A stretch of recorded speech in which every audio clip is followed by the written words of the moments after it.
Le mois dernier, avec Joachim Kuss et 6 autres collègues du Parlement européen, j'ai écrit une lettre à l'EMA, l'agence européenne chargée d'autoriser les médicaments sur le marché européen. Et dans cette lettre, nous demandons des éclaircissements sur les nombreux problèmes qui entourent l'arrivée des vaccins. Ces problèmes sont si graves que nous avons demandé à l'EMA de retirer l'autorisation de mise sur le marché.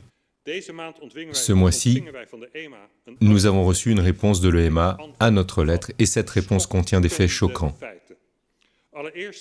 Tout d'abord, l'EMA déclare explicitement qu'elle a uniquement et exclusivement autorisé les vaccins Corona sur le marché pour l'immunisation individuelle et absolument pas pour le contrôle de l'infection, et absolument pas pour la prévention ou la réduction de l'infection.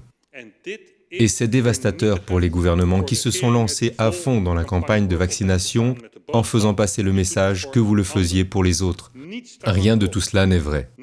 Non seulement l'EMA n'a pas du tout autorisé les vaccins à prévenir les infections, l'EMA va même plus loin en déclarant dans sa réponse, et je cite, que les rapports d'évaluation de l'EMA sur l'autorisation des vaccins soulignent le manque de données sur la contagiosité.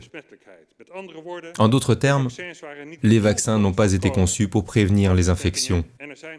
Et il n'y a certainement pas de données permettant d'affirmer que les vaccins aident à lutter contre les infections. En fait, l'EMA affirme que l'exposition répétée au virus augmente le risque d'infection même chez les personnes vaccinées.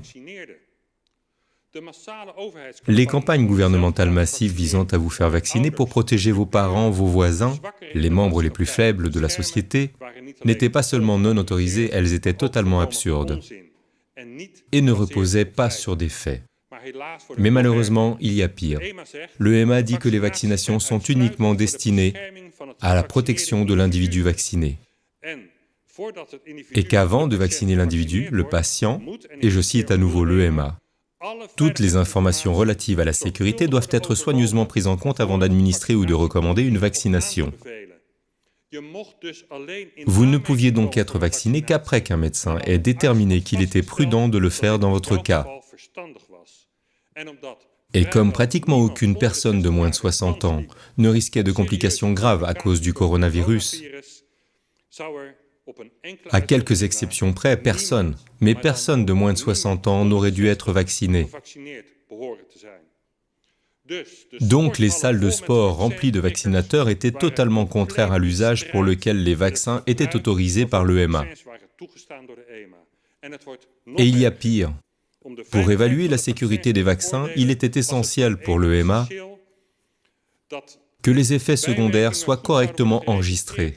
Et l'EMA dit à ce sujet, « Nous nous attendons à de nombreux rapports d'effets secondaires survenant pendant ou peu après la vaccination. Cela signifie que les plaintes doivent être signalées précisément dans la période initiale de la vaccination. » Le gouvernement a soutenu sa politique selon laquelle ces plaintes ne devaient précisément pas être signalées dans les 14 jours suivant la vaccination, car le vaccin avait besoin de 10 à 14 jours pour devenir efficace. Toutes les plaintes déposées au cours de cette période ont été précisément attribuées au coronavirus. Il ne s'agit pas seulement d'une fraude, mais d'une mise en danger délibérée de vie humaine. Et je vous rappelle que nous sommes toujours aux prises avec une surmortalité massive supposée inexpliquée. En bref, cette information de l'EMA est dévastatrice pour la politique de vaccination poursuivie par Rutte et De Jong. Le gouvernement savait que les vaccins ne protégeraient pas contre la propagation du virus, mais il n'a pas partagé cette information avec le public. Au contraire, il a imposé les vaccins à nos concitoyens par des mensonges, a dissimulé les effets secondaires et a ainsi mis en danger la santé de tous ceux qui ont reçu un tel vaccin. Les campagnes de vaccination doivent être arrêtées le plus rapidement possible, car elles ne sont tout simplement pas sûres et ne répondent pas aux exigences fixées par l'EMA. Et le gouvernement et tous les partis politiques qui le soutiennent doivent être tenus responsables de leurs mensonges et de leurs tromperies. Je vous remercie.